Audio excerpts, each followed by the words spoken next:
All right, so I have looked up the 5 stages of grief on my phone, and I'm going to be going through these as they pertain to my experience getting a divorce.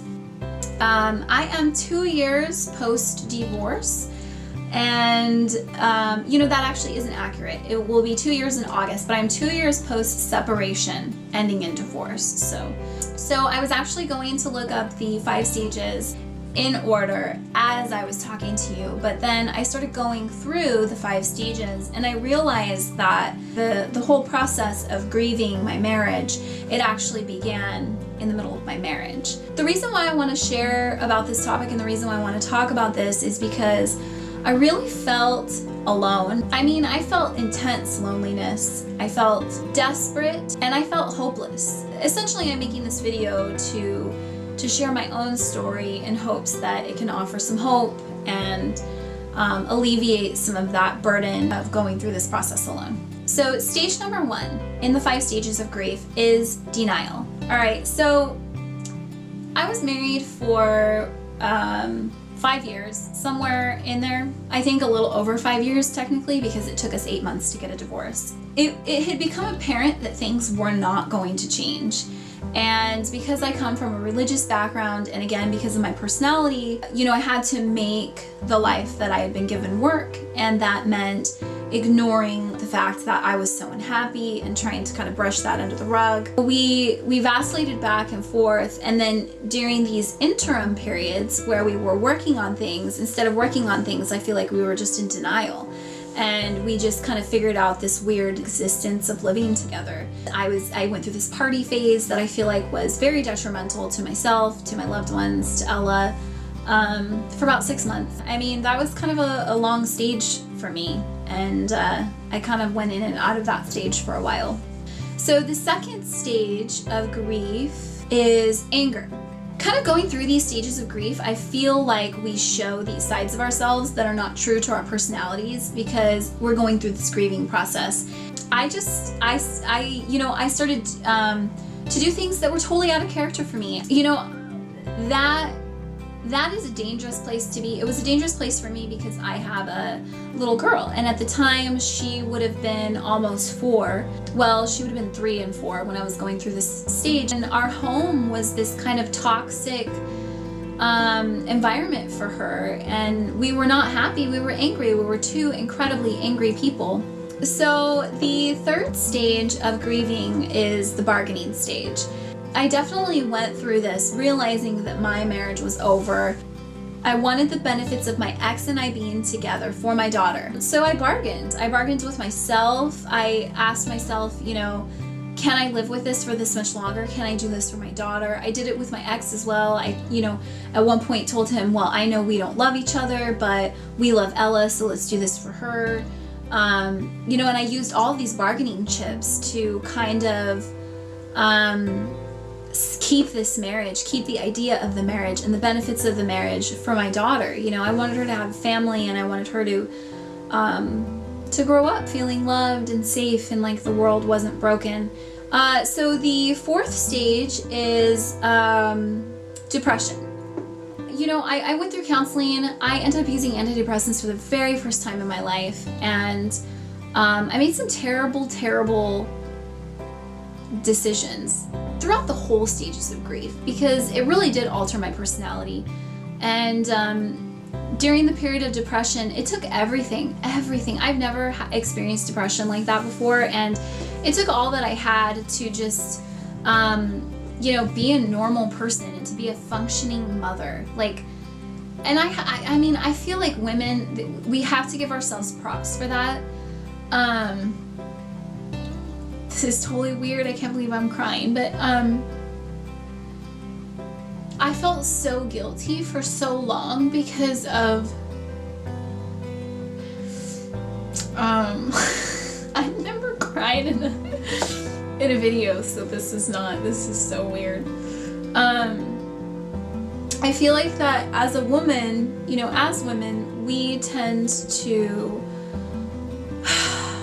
carry a lot more. And as mothers, we tend to carry a lot more guilt. And when it comes to my daughter, all of my biggest regrets during this grieving process pertain to her, and how things affected her. I look back and all I want to do is go back and just be this whole person so that I can take care of her and make her feel safe. And she saw me, break it. She saw me break and she saw me broken. And I think that added fear to her life. And I was impatient and I was angry, and not just with the world, but with her too, And so this little tiny person that I love so much, that all I've ever wanted to do is protect and cherish and raise to feel loved, I inflicted some of this pain onto her. But, looking back and kind of working through that period on my own, I just want to say to other women who are going through that we are not superhuman. We are only human. And I was going through this process and I was doing the best that I could. And I don't think we should use that as an excuse. I think we have to set the bar high. And, as soon as we get that wake up call and as soon as we feel that motivation to do something better, to, stay home and sleep instead of partying, or to, feed ourselves when we're so stressed out we don't want to eat, or to pass on the ice cream when, we realize we're eating our feelings, then I feel like we have to listen to that, because that is our mom's instinct, and that is our female human instinct to be responsible for ourselves, and how we affect the ones that we love, including our children, including our family, because I know not everyone has kids. So anyway, so the very last stage, the last stage of grief is, I'm looking it up on my phone here, is acceptance. And, that has been a really interesting stage for me. And I'm 2 years post-divorce, and I have a boyfriend now. I dated around for a while. I've only had the one serious relationship since then, because I realized that was a huge responsibility to date with children, and I didn't, want to kind of mess with that too much. But it's crazy and it's difficult to get there. And even this holiday season, it's January, and this holiday season, this was my second year where my daughter was experiencing the holiday season with divorced parents. And this year was so difficult that I want to compare it to the year before, except the year before was mind-numbing, mind-blowing. I mean, it's the year one, it's like you're raw. You're like walking around like with no skin on. Year two, it's like you're just getting stabbed with knives. So it's less difficult. Arriving into a place where I was okay with this new life and where I was managing it and succeeding in it seemed impossible at a certain point. For me, I've always been freelance. It has become insane, and it took me a year to figure out how to get back to doing what I love and to figure out a way to be a good mom and be able to work. And so I just want to tell all of you ladies out there who are going through this process, you'll get there. You'll get to the other side, I promise. And a lot of people will tell you that it's just going to take time. And the truth of it is, that's true. It doesn't mean that you shouldn't be present in the crappy times, because that's actually kind of a part of it. Like, being present in the crappy times allows you to arrive to the good times sooner. But for me, that took, I would say, these solid 2 years to feel that, to feel hopeful again, and to feel like a whole person. I feel like that is what acceptance has been. Like, in my mind, I've accepted it spiritually. It doesn't have to do with the other person too. I just want to say it has to do, for me, it had to do so much more with the idea and the dream of being married and having this relationship that could, withstand anything, and having a family and having this whole unit for my daughter and everything. So anyway, that is kind of the end of my video. I just covered the 5 stages of grief and how they pertain to me as a divorcee, and what that process was like. I would love to get your guys' feedback.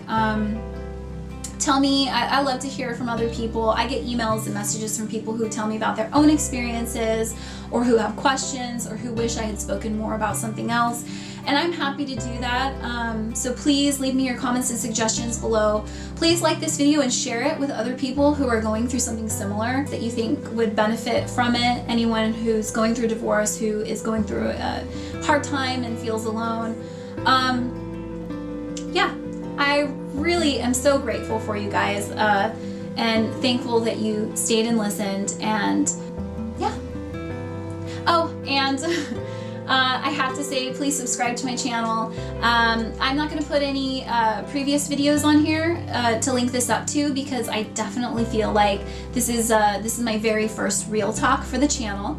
But yeah, you guys give me some feedback and let me know if this is you know, the way that you would like to see more of my videos go, and if you'd like to hear more from me on Real Talk. Until next week.